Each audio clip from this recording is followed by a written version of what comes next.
The main challenge is globalization.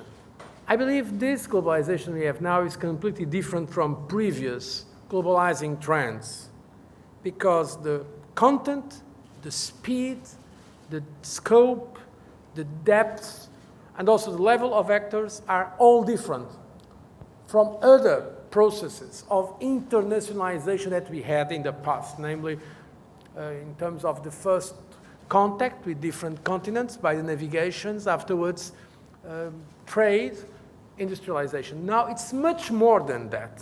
It goes quicker, it is deeper than before, it is science and technology driven.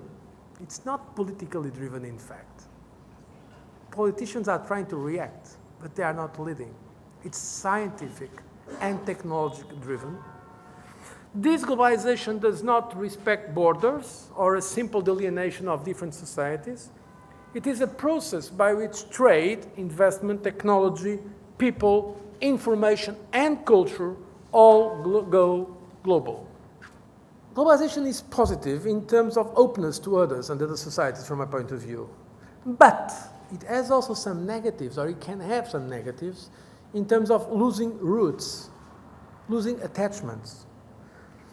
And so we have the problem of identity politics that plays both ways. In a way, it's good to have identity politics, so to explain our roots, the culture of the difference. In a way, the politics of identity is very often negative because it's what we can say in French, not identité, mais une culture identitaire, an identity against the others. And this is indeed a risk that some of our societies are now facing. The other point about the challenge of globalization is, of course, what does this mean for the traditional nation states, sovereign states, as people say? It brings it into doubt.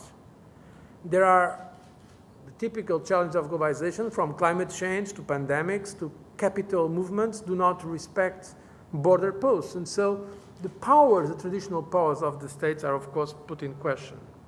And so there is the rise of nationalism, of chauvinism, of populism, externalizing the problem of governance posed by globalization is becoming more and more common. So there is a risk with this globalization of increased trends in favor of chauvinism, populism, extreme nationalism.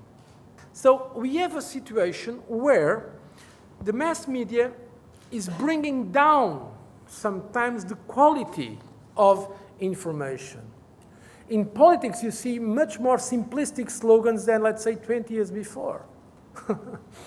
You see much more populistic messages making appeal to negative feelings of jealousy, of envy, of nationalism than before. So in face of all this, does it really make a difference, political leadership? Shouldn't we just leave it to the internet or to engineers, to computer programmers? My answer is it makes still a difference, and it will make a difference. But in a different way. It will not be the traditional way of the leader in the sovereign state that will try to resist, but the way he will use its position in this new system of communication, using those more complex relations and interrelations that we are building in the world. In the European Union, I believe we can give a contribution to this because we are trying to promote an open, outward-looking, engaged society. That is why I believe we have to do that with others outside the world, not with this old idea of sovereign states that try to rule the world, but precisely working with the member states, but with the idea of a community of interest, with the ethic of a global responsibility.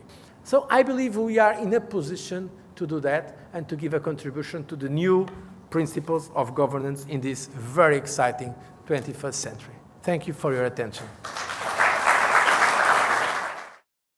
Everywhere we turn around, we can see that culture is at the heart of either an opportunity or a conflict. Let it be from globalization, let it be from corporations, from global agencies, from individuals and citizens. As we get closer together, we have this friction between our identities. I mean, creativity, creative thoughts are always challenged, and I think that in the last few days, we've been thinking out of the box, and we have to come up with concrete action and knowledge to share with others.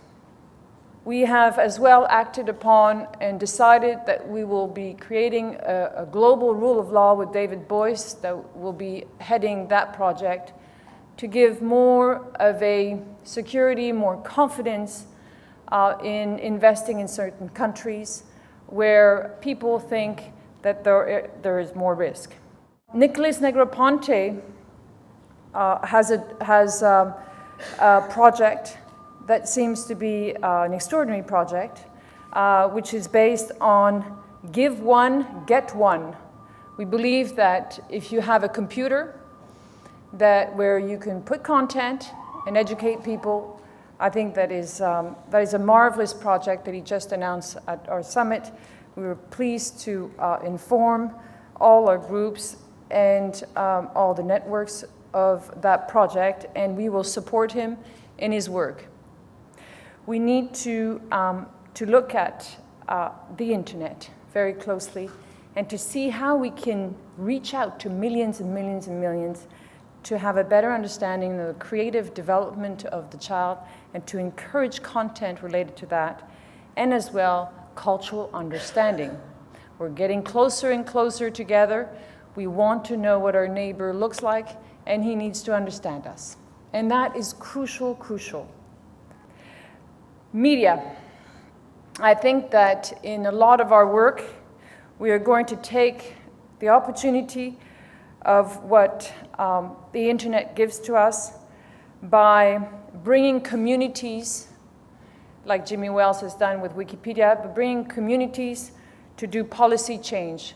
We're going to have a bottom-up strategy to encourage policy change for the good. We are in an era today of truth, of transparency, and we need to work together. And if we don't go the right route, we will be penalized.